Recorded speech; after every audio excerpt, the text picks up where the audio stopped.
Hello, welcome to my very high-level overview of creating presentations.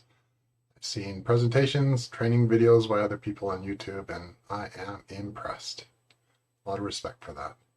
So I'm practicing the skill myself. I'm going to break this down into 5 parts. The first is the physical, the second is the tool I chose, OBS Studio, third and fourth about video and sound sources, and then finally putting the whole thing together. So now for the physical setup. I purchased a green screen from Amazon. It came with a frame, the green screen, of course. The green screen had a loop at the bottom. It's just a piece of cloth. And in the loop, there should be some kind of post. It didn't come with it, so I stuck a broom handle in there. The green screen shouldn't have these shadows and so on, but it's my fault. I didn't iron it or straighten it out well enough. But all I care about is that the light is well diffused over here.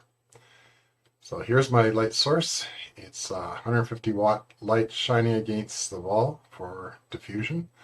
The lamp itself is LED, so it's only drawing 32 watts. I chose OBS Studios only from recommendations off the web. And so far, I have not been unhappy with it. It's been great. Don't think of it as a video editing tool. Think of it as a scene recording tool.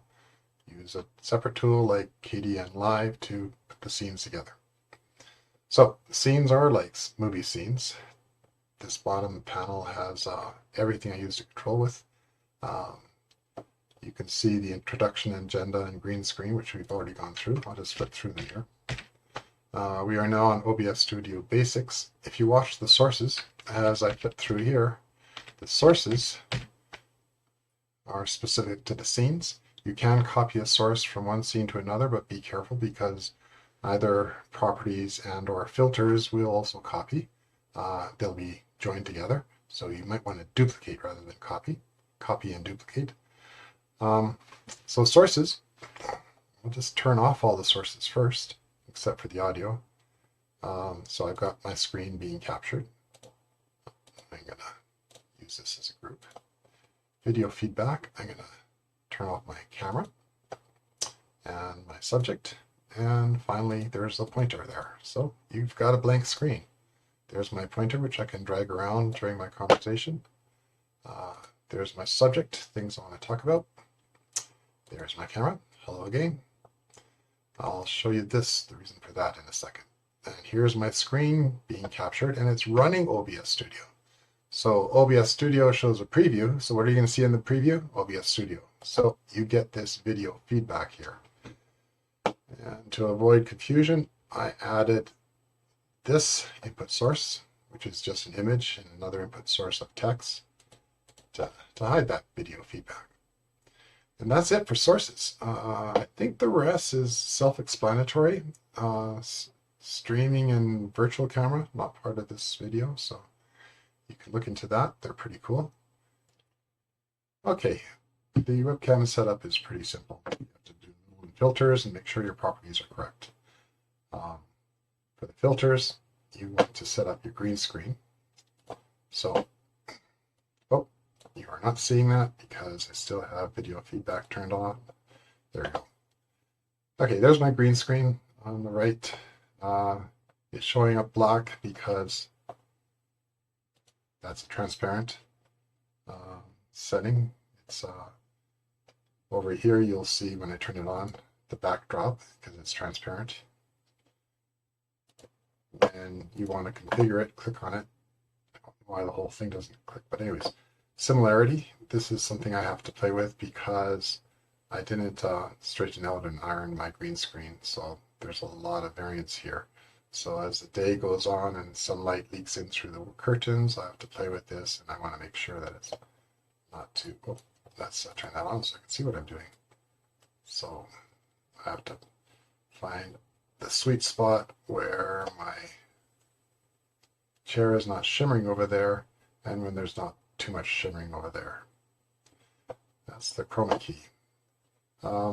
If you don't have your properties set up for your camera so the resolution is matched to what your camera best supports, you are going to see a video delay, or at least I did, where the lips do not match the words. So you'll add that and set the delay to whatever. I have it disabled because it's close enough for me. But, my resolution was wrong. It's off by 1/3 of a second.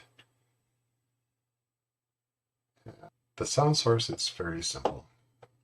Disable my feedback here so you can see pop-up.